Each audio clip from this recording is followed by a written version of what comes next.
en tout cas, normalement, c'est soirée de l'étrange. Pas soirée de la trouille. Enfin, ça dépend. Alors, je vous ai prévu plusieurs choses ce soir. Putain, tu m'as foutu le cafard, là, chat. Merde.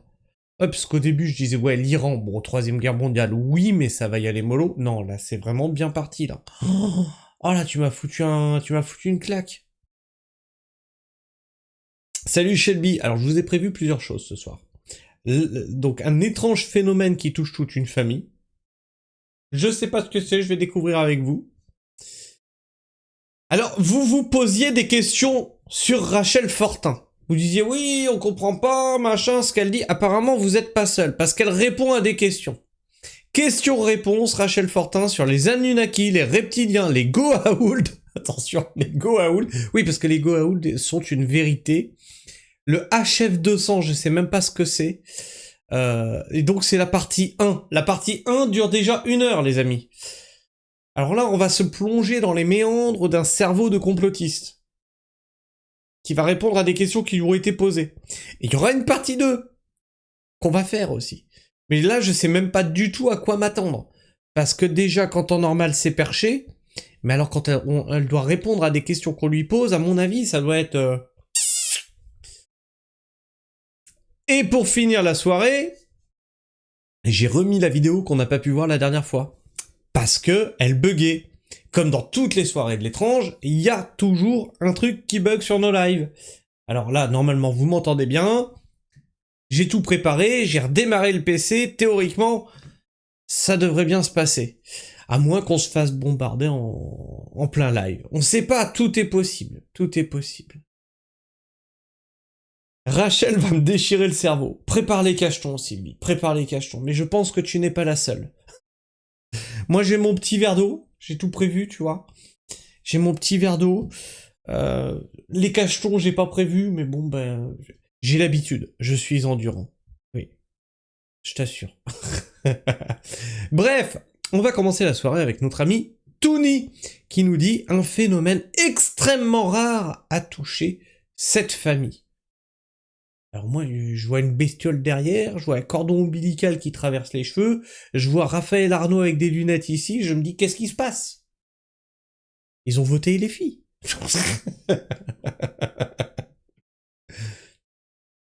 Nous sommes en août 2016, en Australie, et une famille australienne sans aucune histoire quitte subitement sa ferme et disparaît dans des circonstances qui vont fasciner et troubler l'Australie tout entière. Ce qui se passe ensuite va dépasser toute logique, puisque personne n'est capable d'expliquer ce qui s'est passé pour cette famille, pas même les membres de cette famille. Eux-mêmes sont incapables de dire ce qu'ils ont vécu cette semaine. Oui.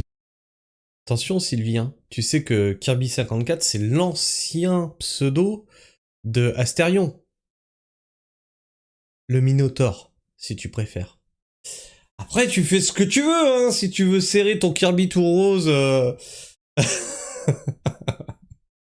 Ils ont disparu. Accrochez-vous bien parce que cette histoire, elle a retourné l'Australie entière à l'époque.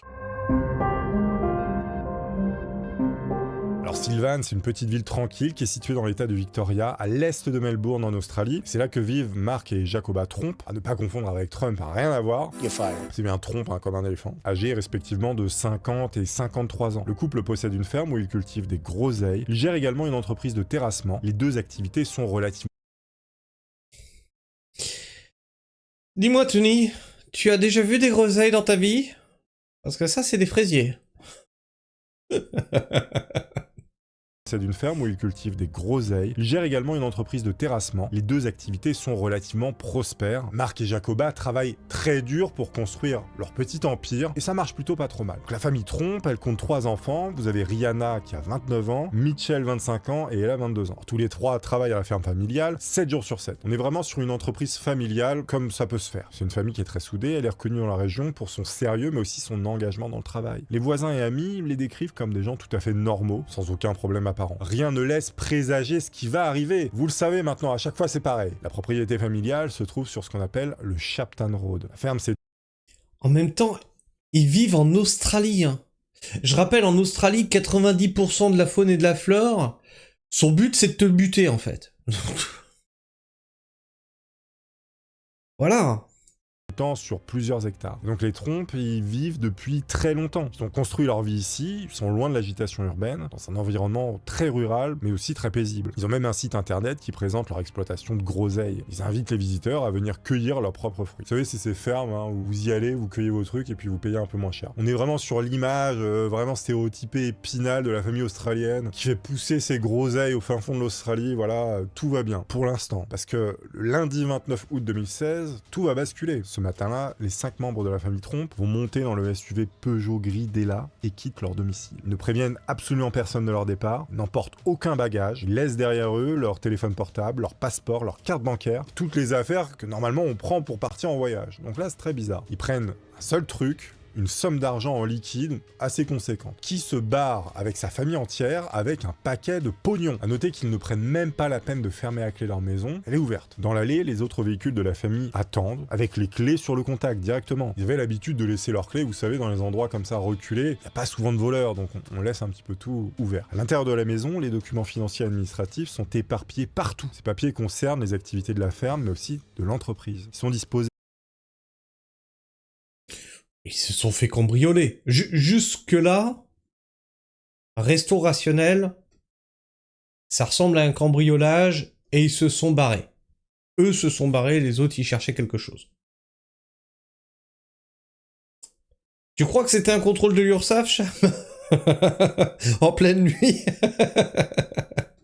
En piles relativement ordonnées, comme si quelqu'un avait passé du temps à les examiner, à chercher quelque chose de précis à l'intérieur. Les documents vont couvrir plusieurs années d'activité commerciale. Donc là, on voit qu'il y a eu des recherches qui ont été faites dans les documents de la famille. Est-ce que c'est la famille? Est-ce que c'est quelqu'un d'autre? C'est pas. La famille prend la route en direction du nord, ils traversent l'état de Victoria et se dirigent vers la Nouvelle-Galles du Sud. Là, on comprend que leur objectif, c'est de fuir quelque chose ou quelqu'un. On le voit. Ils sont partis assez précipitamment. Ils vont loin, ils vont vite, c'est suspect. Évidemment, personne ne sait quoi exactement pour l'instant. Mitchell a secrètement apporté son téléphone portable avec lui. Il le dissimule à ses parents au début du trajet. Environ 32 km après leur départ, près de la ville de Warburton, Mark Trompe, donc le père, découvre que son fils possède encore son téléphone. Les parents vont insister pour que Mitchell s'en débarrasse. Selon Mitchell, Mark et Jacoba, donc ses parents, craignent que l'appareil puisse être utilisé pour les traquer.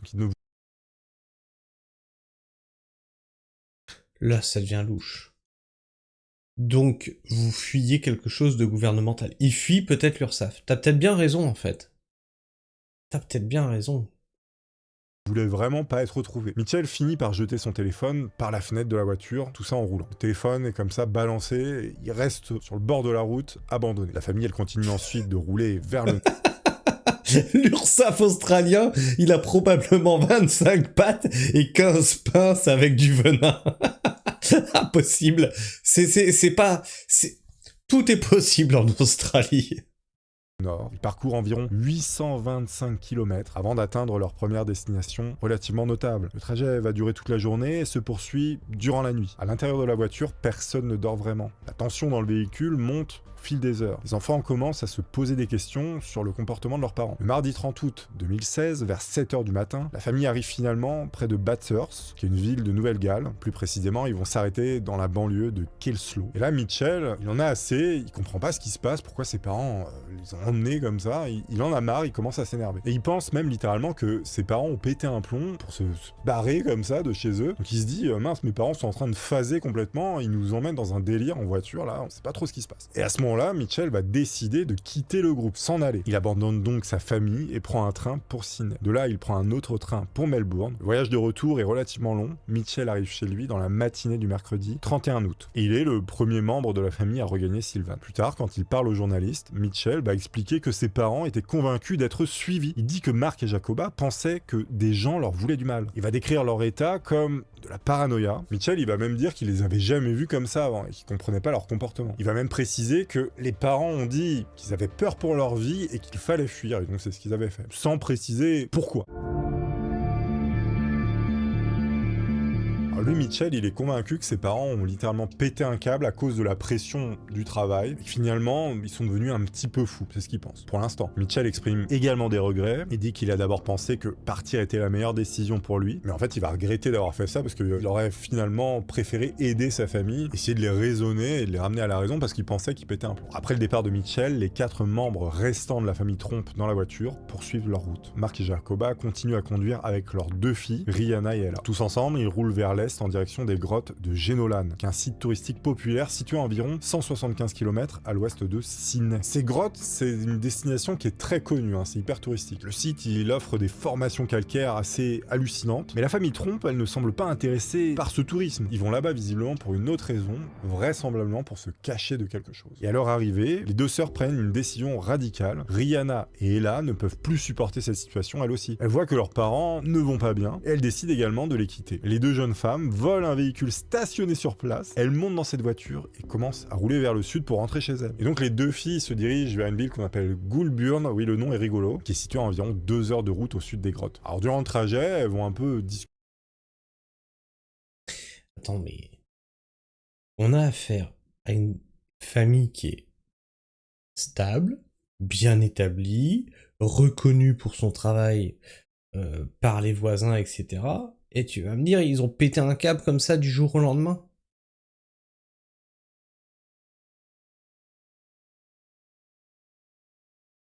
Ok.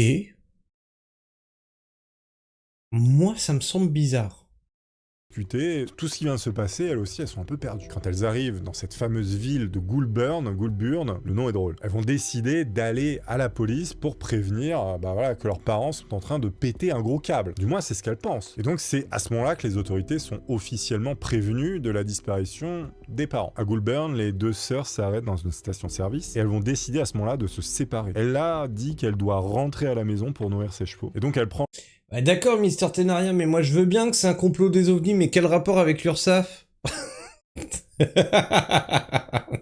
le volant de la voiture volé et commence le long trajet du retour vers Sylvan, à Melbourne. Elle va rouler toute la soirée et arrive durant la nuit du mardi 30 août. Elle gare la voiture et entre dans la propriété. Elle trouve la police qui est déjà sur place. Les autorités ont répondu au signalement de disparition en inspectant la maison. Alors faut savoir que durant ce temps-là, sa sœur Rihanna, elle est restée à Goulburn, c'est pas trop pourquoi. Visiblement, elle erre sans but, un peu paumée, voire même sous le choc. Elle va aller dans une station-service, elle va croiser un mec qui est en train de faire le plein de son pick-up, qui est un Ford F250. Ce gars-là, il s'appelle Keith Whitaker, c'est un résident.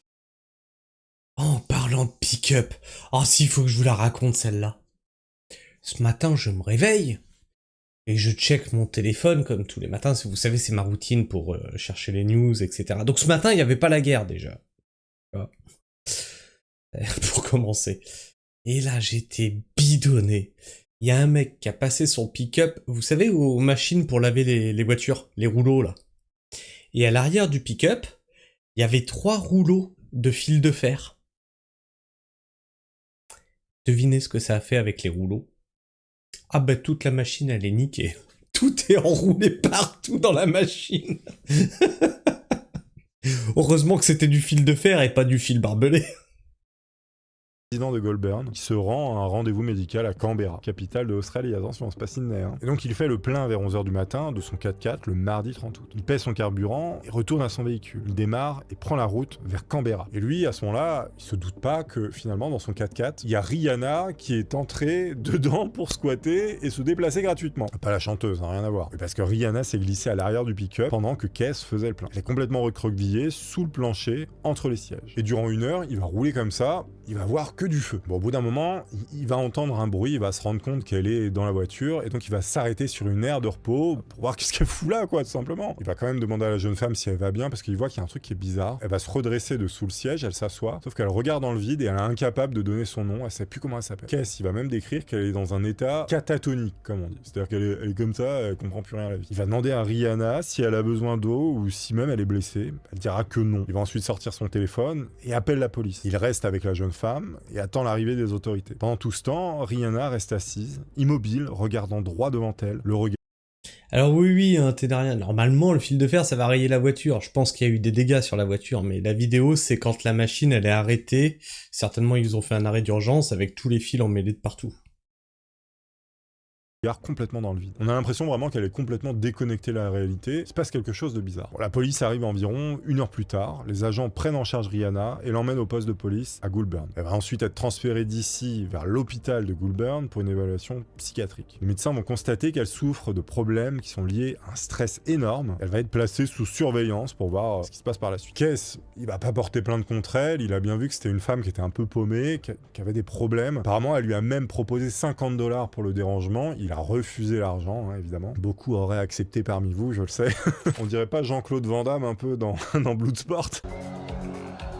Pendant que les enfants rentrent un à un dans la ferme, petit à petit, ils reviennent au bercail. La police, elle continue son enquête, son investigation, puisqu'ils sont allés prévenir quand même la police, donc il y a une enquête qui est en cours. Les agents vont trouver dans la maison la porte d'entrée qui est déverrouillée. Ils vont entrer et découvrent une scène relativement étrange. Les téléphones portables de tous les membres de la famille sont là, abandonnés sur la table. Les passeports sont également présents. Les cartes bancaires et de crédit de chaque personne sont éparpillées dans la maison. Dans l'allée devant la maison, plusieurs véhicules appartenant à la famille sont là à attendre, hein, comme on l'a vu. Les clés toujours sur le contact, rien n'a bougé. Donc là, la police va constater que la famille a quitté son domicile en urgence pour une raison qu'on ignore. Et donc à l'intérieur de la maison, les policiers remarquent ces fameuses piles de documents financiers et commerciaux qui sont un petit peu partout. Et il y a un policier qui va préciser plus tard dans l'enquête que on voit qu'il y a quelque chose qui était cherché à l'intérieur de ces documents, mais on ne sait pas quoi. Bon, à ce moment-là, la police a commencé à rassembler les pièces du puzzle parce qu'on est devant une affaire qui est un peu chelou. Vous avez Ella qui est à la maison, Mitchell il est rentré le mercredi matin, Rihanna elle est à l'hôpital de Goulburn, mais où sont Mark et Jacoba? Pourquoi sont-ils partis comme ça? La police va maintenant se concentrer à retrouver les parents. Et en fait, Mark et Jacoba Tromp ne sont pas restés aux grottes de Génolan après le départ de leur fille. Ils ont repris la route, ils sont revenus vers le sud, traversant à nouveau la frontière entre la Nouvelle-Galles du Sud et l'État de Victoria. Ils se dirigent vers Wangaratta, qui est une ville du nord-est de Victoria, à environ 580 km au sud des grottes. Les deux parents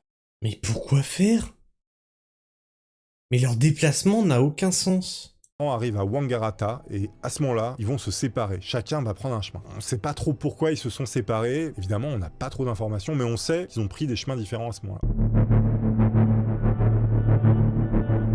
Jacoba va quitter Mark et elle commence à voyager seule vers le nord. Elle va utiliser les transports publics. Mark reste à Wangaratta avec le SUV Peugeot gris d'Ella. On est dans cette ville de Wangaratta le soir du 31 août. Il est 22h à peu près et il y a un couple. Ils sont dans leur voiture en train de jouer à Pokémon Go. Ils vont vivre un truc absolument terrifiant. En fait, ils vont arriver vers eux un homme seul qui court de manière frénétique vers eux. Donc là, ils ont peur. Imaginez le couple de jeunes à Wangaratta en train d'essayer d'attraper des dracolos dans leur bagnole. T'as un mec fou qui arrive, qui vient vers eux en courant et il s'arrête net au milieu de la route. L'homme reste ensuite au milieu de la route en train de fixer droit dans les yeux le jeune couple qui est dans sa voiture, hein, en train de jouer à Pokémon Go. Et après un long moment de silence et de fixation hyper angoissante, l'homme se retourne et se dirige vers le parc de Meriwa, qui est un espace vert juste à côté. Et là, il disparaît dans la végétation.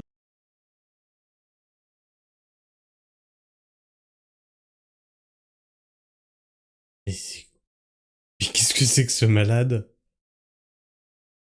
Tel un Tarzan. Non mais vraiment, là c'est très bizarre. Le jeune couple a très peur, ils appellent la police arrive très vite. La police va trouver le SUV de la famille abandonné. Les clés sont toujours sur le contact, personne n'est à bord. Les policiers vont fouiller le parc où l'homme a disparu. Ils y vont même avec des chiens pisteurs. Sauf qu'ils ne trouvent aucune trace de l'homme. Il s'est complètement évanoui. Hey dans la Gal, nature. bah, La salut, police, je t'ai pas vu arriver. persuadé qu'il s'agit de Mark Tromp qui a pété un plomb et qui est dans ce parc, en train de courir partout, on sait pas pourquoi. Le jeudi 1er septembre 2016, tôt dans la matinée, Jacoba Tromp, elle va être retrouvée. Il y a un passant qui la découvre dans les rues de Yass, qui est une petite ville située à environ 4 heures de route au nord de Wangaratta. Et Yass se trouve à plus de 240 km de l'endroit où Mark aurait été vu pour la dernière fois. Ce fameux mec qui courait dans la nuit. Jacoba, elle est retrouvée dans un état très bizarre d'agitation, en train de errer dans les rues sans aucune raison. Je vous rappelle que c'était des gens tout à fait lambda, qui avaient aucun problème, et il leur arrive ça et on ne sait pas pourquoi. Elle est complètement désorientée et confuse. Le passant qui la trouve l'a conduit à l'hôpital local de Yass. Le personnel médical la reconnaît grâce au reportage dans les médias. Et donc, la police est appelée immédiatement. Les médecins vont évaluer l'état de Jacoba et ils vont conclure que sa santé mentale n'est pas très bonne. Elle a besoin de soins psychiatriques. Plus tard dans la journée, Jacoba est transférée à l'hôpital de Goulburn pour recevoir un traitement approprié. Elle rejoint donc sa fille Rihanna qui était internée là aussi. Bon, à ce stade, vous aurez compris, il y a 4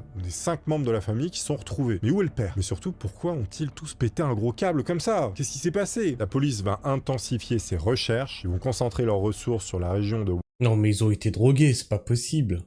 Wangaratta, où on suppose que c'était Mark qui avait été aperçu dans ce parc. Et les jours suivants, vous avez plusieurs événements étranges qui vont se passer justement à Wangaratta, parce que le vendredi 2 septembre, les propriétaires du motel Miller's Cottage vont découvrir... Tu sais, ça me fait penser à cette expérience là sur un village qui avait été fait en France par les Américains, où il y a eu plusieurs hypothèses, que c'était un espèce de truc, l'ergot de seigle, dans du pain qui avait contaminé, machin et tout, qu'ils ont tous pété un plomb, ou une espèce d'arme américaine à base de LSD, etc., qui fait que les gens ont pété un plomb, mais vraiment pété un plomb. Ça me fait penser un peu à ça. Ah, c'est la pub pour Nico. On va attendre Nico.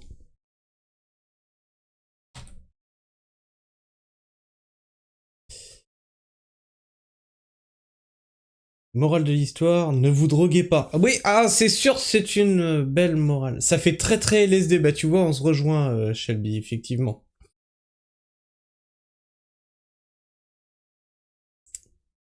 Alors, Nico, il est parti pendant 3 heures, là.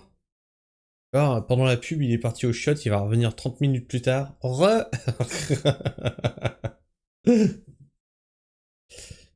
Ah, Nico, parle-nous, dis quelque chose.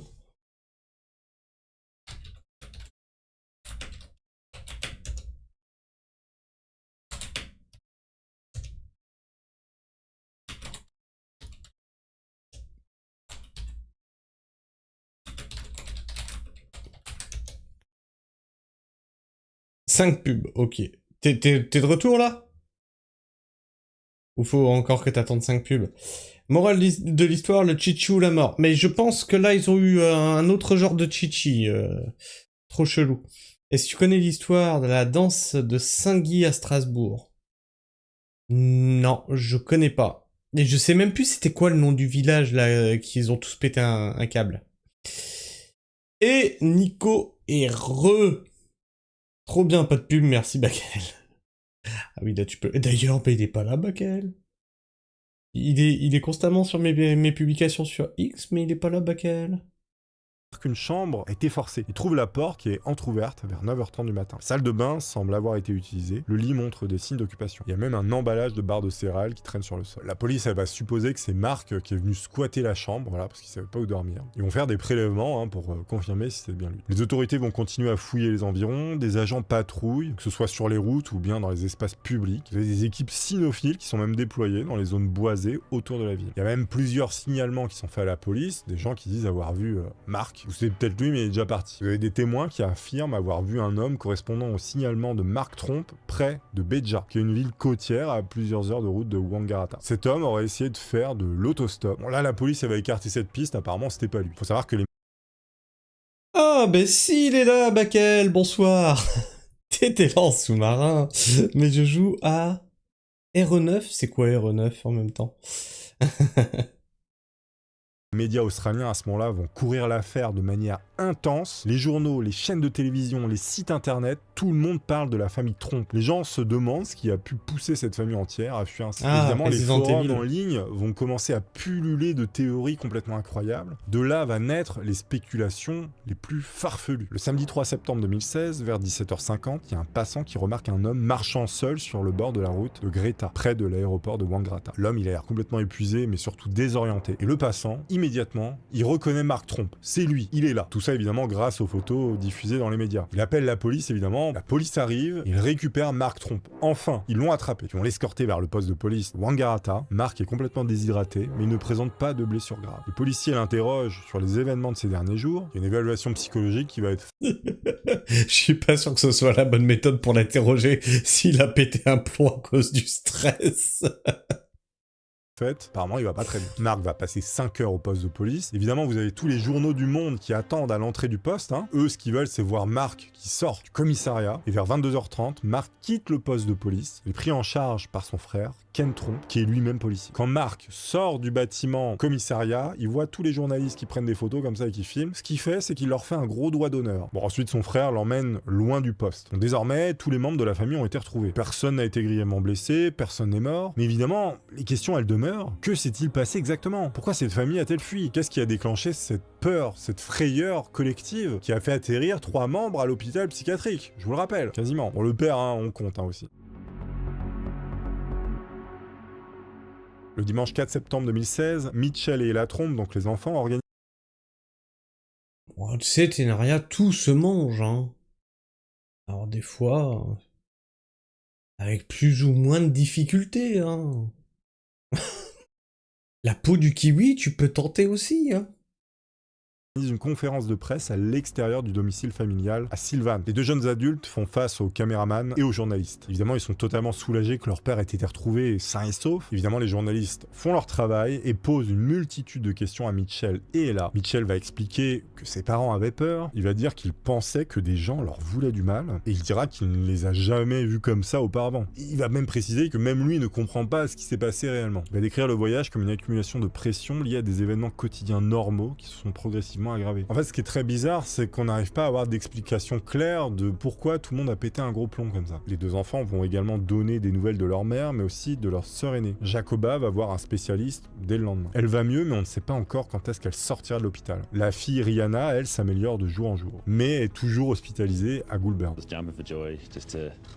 No, my dad's okay. Malgré cette conférence de presse un peu improvisée devant leur maison, il n'y a pas vraiment de réponse satisfaisante, il n'y a pas vraiment d'explication rationnelle qui va émerger de tout ça. Michel et Ella admettent eux-mêmes qu'ils ne comprennent pas vraiment ce qui s'est passé. Ils ont tout simplement accompagné leurs parents dans une espèce de délire pour voir surtout où ils allaient, mais ils n'ont jamais saisi la nature exacte de la menace perçue. Vous avez le sergent de police. Non mais ils ont... Enfin, je veux dire, ils ont été retrouvés par la police.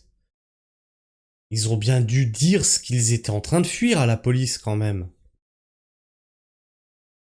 Mark Knight, qui connaît très bien la famille Trompe par l'intermédiaire du frère de Mark, Ken Trompe, il qualifie cette affaire de cas le plus bizarre qu'il ait vu en 30 ans de carrière. Il dit que la famille a clairement été traumatisée par quelque chose, mais que personne ne sait ce que c'est exactement. La police n'a trouvé aucune preuve de menace réelle contre la famille. Les autorités vont même vérifier tous les aspects de la vie des Trompe, vont examiner leurs finances, la famille n'a aucune dette, les deux entreprises familiales, la ferme de Groseille mais aussi la société de terrassement marchent très bien, il n'y a pas de problème d'argent, il n'y a aucun ennemi connu. D'où vient cette peur? Là, la police va également enquêter sur une possible exposition à un produit chimique qui les aurait fait phaser complètement. Peut-être des pesticides ou des substances toxiques ont pu provoquer des hallucinations ou des troubles mentaux. Vous avez donc comme ça des tests qui sont effectués, mais les résultats reviennent négatifs. Aucune trace d'empoisonnement ou de contamination. Cette piste, elle est écartée. Les enquêteurs interrogent également les voisins, les amis, mais aussi les membres de la famille élargie. Personne ne signale de comportement inhabituel avant ce départ. Personne n'était au courant de problèmes majeurs. Les Trompes semblaient être une famille absolument ordinaire, travailleuse et sans histoire particulière.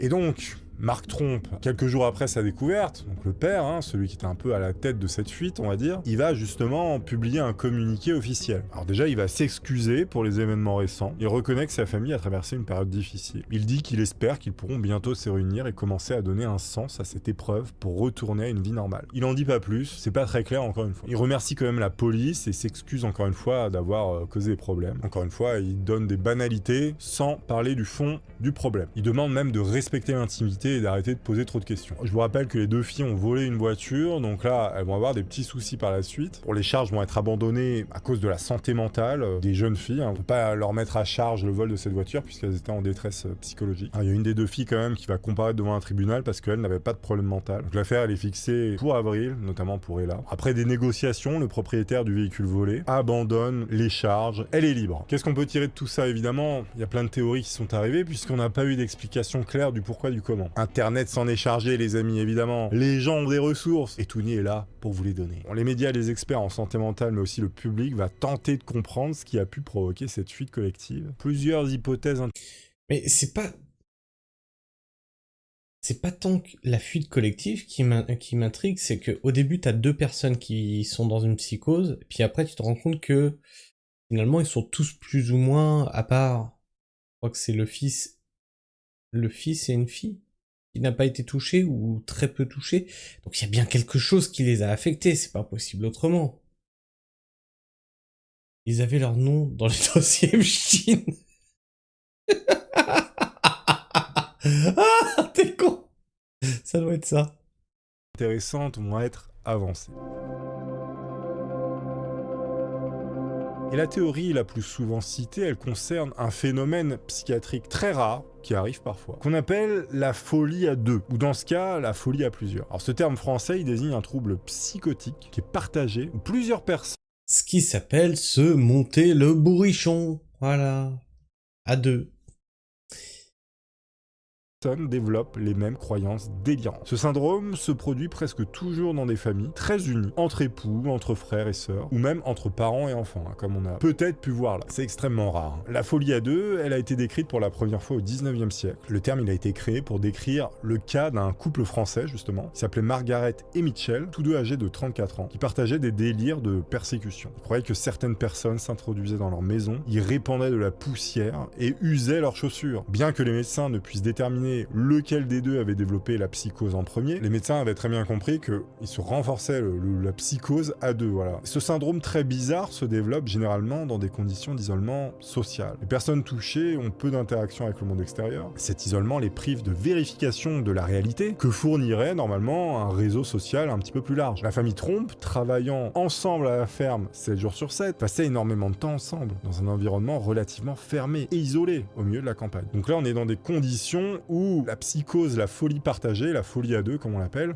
elle peut se développer. Dans le cas de la folie à plusieurs, une personne dominante appelée le primaire ou l'inducteur va développer d'abord le délire. Cette personne, elle impose ensuite ses croyances à d'autres personnes qui sont un peu plus soumises ou dépendantes de lui, et ces personnes, on les appelle les secondaires ou les récepteurs. Si les personnes secondaires sont séparées du primaire, leur délire va disparaître petit à petit. C'est-à-dire que le délire est nourri par le primaire. C'est le primaire vraiment qui instaure une idée comme ça psychotique. Cependant, s'il reste en contact étroit, le délire peut persister et même s'intensifier. Dans ce cas-là, on a bien compris que c'était le père qui était... C'est fou ce truc. L'instigateur de la psychose, peut-être. Ça reste une théorie, hein. Selon les déclarations de Mitchell, Mark pensait que des gens leur voulaient du mal. Il croyait que leur téléphone était surveillé et que l'argent n'était pas en sécurité. Jacoba, son épouse, a apparemment adopté ses croyances. Et elle va soutenir Mark dans sa décision de fuir précipitamment. Les 3 enfants, bien qu'adultes, ont suivi leurs parents, ne comprenant pas ce qui se passe. On constate au fur et à mesure de la fuite que les enfants qui sont un petit peu moins imbibés par le délire vont quitter le navire finalement, et donc vont sortir de cette psychose. Certains spéculent que la famille a pu être exposée à des drogues hallucinogènes, ou même à des toxines environnementales. Ah non, je crois que c'était champignon qu'il avait bipé. Mais non, c'est un autre mot qui commence par D. Putain, mais même ça, tu peux plus le dire sur YouTube. Non mais, et YouTube, ça devient de la folie, hein. Qui auraient agi sur leur mental. Alors peut-être ont-ils consommé accidentellement des champignons vénéneux, ou bien des... Le saviez-vous? La manite est comestible. Et non, pas qu'une fois. Tu peux la manger sans mourir. Tu le savais, ça? C'est un cuistot qui m'a appris ça. Après, c'est pas bon. Mais puis il faut la cuisiner longtemps, la bouillir très longtemps. Donc ça n'a aucun espèce d'intérêt ni gustatif, ni en cuisine, ni quoi que ce soit. Mais en fait, tu peux la manger sans en mourir. Bon, après... Faut aussi chercher les emmerdes. Substances altérant l'esprit. Cependant, vous n'avez aucun rapport médical qui ne mentionne de traces de drogue ou de toxines dans leur système. Cette théorie, elle semble donc très peu probable. Il y a une troisième hypothèse qui concerne le stress professionnel et financier. Même si leurs affaires marchaient très bien, le fait d'avoir énormément de travail a pu leur faire un burn-out, et ce stress aurait pu évoluer en anxiété et ensuite en paranoïa. Mais là encore, rien ne confirme cette théorie, évidemment. Vous avez des personnes qui évoquent la possibilité d'une fraude ou même d'une escroquerie impliquant la famille. Peut-être que quelqu'un les menaçait réellement, que ce soit des criminels, des créanciers clandestins, ou d'autres personnes malveillantes. Parce que les documents éparpillés dans la maison pourraient indiquer que Mark cherchait des preuves d'une fraude contre lui. Cependant, la police n'a trouvé aucune preuve de menace réelle. Aucune plainte n'a été déposée avant ou après les événements. Et donc cette piste reste hautement spéculative encore une fois. Mark et Jacoba Tromp ne parlent jamais publiquement des détails de leur expérience. Après la brève déclaration de Mark présentant des excuses, le couple va rester silencieux. Il ne publie aucun communiqué expliquant ce qui s'est passé. Bon, après quelques semaines, la tension médiatique elle va diminuer. Rihanna et Jacoba sortent finalement de l'hôpital de Goulburn. Évidemment, les détails de leur traitement vont rester confidentiels. Elles retournent ensuite à Sylvan pour rejoindre le reste de la famille. Mark est également de retour à la maison. À ce moment-là, les 5 membres de la famille sont à nouveau réunis. Après ça, on ne sait pas trop ce qui s'est passé, si la ferme a continué. On sait cependant que le site internet de la ferme des Groseilles reste en ligne pendant un certain temps après les événements, et ensuite il a été complètement fermé. L'affaire de la famille Tromp n'est pas unique dans l'histoire des troubles psychotiques partagés. Probable, hein, encore une fois, si c'est bien ça, hein. Parce que vous avez d'autres cas qui ont été documentés qui sont tout aussi incroyables. Le cas probablement le plus célèbre de la folie à deux est celui des sœurs Papin en France en 1933. Christine et Léa Papin, c'était 2 domestiques qui ont assassiné leur employeuse, mais aussi sa fille dans un excès de violence. J'ai d'ailleurs fait une vidéo, je vous mets la miniature ici, vous l'aurez en description. L'histoire, elle est complètement folle. L'enquête, elle a révélé que les 2 sœurs vivaient dans un isolement social total, partageaient des délires paranoïaques. Leur relation, elle était si... Mais déjà... Je sais, ça va être jugeant.